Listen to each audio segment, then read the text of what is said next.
Hi guys! Welcome back to Mami Gats Cooking Channel. Today ay magluluto tayo ng fruity cassava flan. Narito ang eksaktong sukat at ingredients na ginamit ko para sa recipe na ito. Balatan muna natin ng cassava pero mag-ingat lamang sapagkat matigas ang balat nito at baka dumulas ang kutsilyo sa inyong kamay.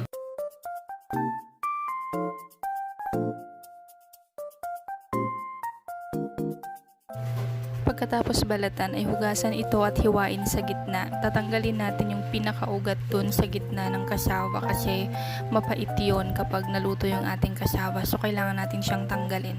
Tapos hiwain natin siya ng maliliit kasi gagamit tayo ng blender para mas maging pinoy yung ating cassava. Pero kung wala naman po kayong blender, okay lang po yung mano-manong paggadgad. Yun nga lang, medyo mga ngalay ka nga lang doon. Pero okay din naman po ang lasa nun pagkaluto. Ihahalo ko na rin po dito yung kalahating lata ng evaporated milk para mas mabilis siyang ma-blend.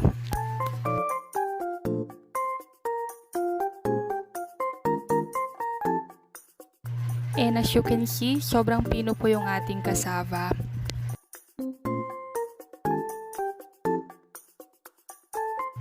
After ito ma-blend ay lagay na natin to sa mixing bowl at ihalo na natin yung iba pang mga ingredients.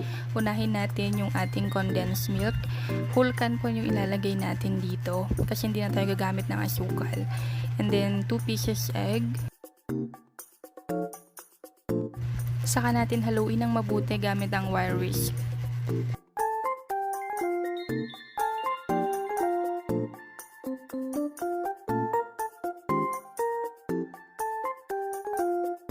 And lastly, ihalo na natin yung ating fruit cocktail.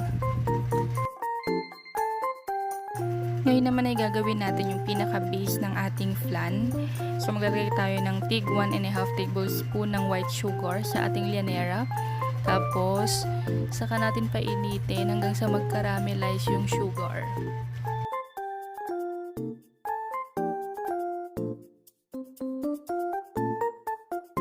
Pagkatapos nun ay palamigin muna natin yung ating caramelized sugar. Malalaman nyo naman kapag malamig na siya, magka-crack na siya.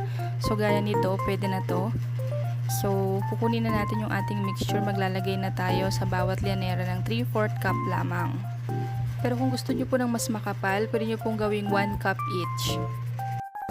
Ayan, may natira pa sa ating mixing bowl, so pwede po ito nung isa.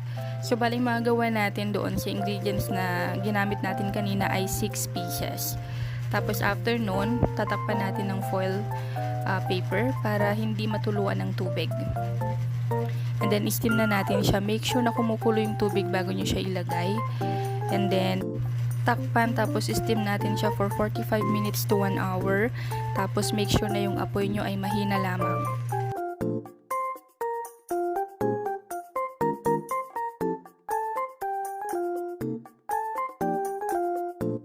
At para makasiguro na luto na ito, gagamit tayo ng toothpick. Tapos itusok natin siya sa ating flan. Pag wala nang sumama, ibig sabihin luto na yung ating cassava flan.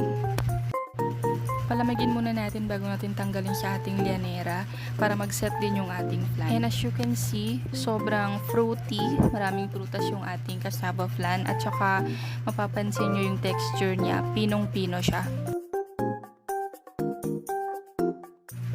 So ngayon na malamig na yung ating cassava flan, gagamit tayo ng kutsilyo para i-scrape yung gilid nito para mas mabilis lamang siyang tanggalin mamaya.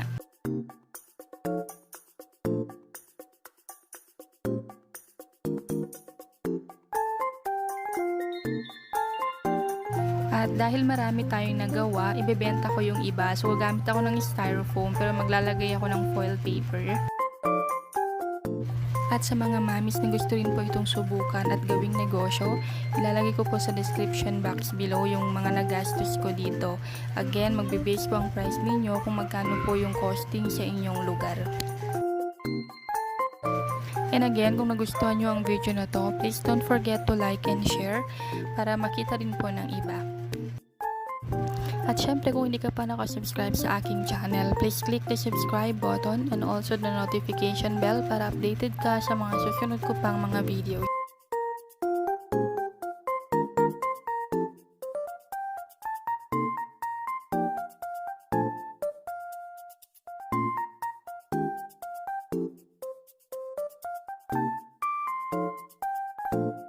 At para naman sa toppings, maglalagay tayo ng cheese.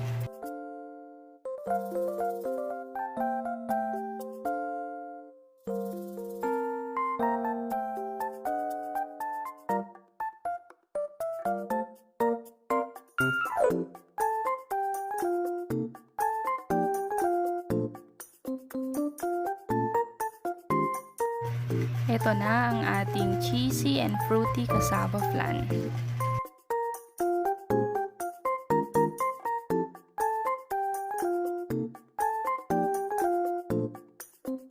At syempre, dahil pinaghirapan natin to, hindi pwedeng hindi natin to matikman.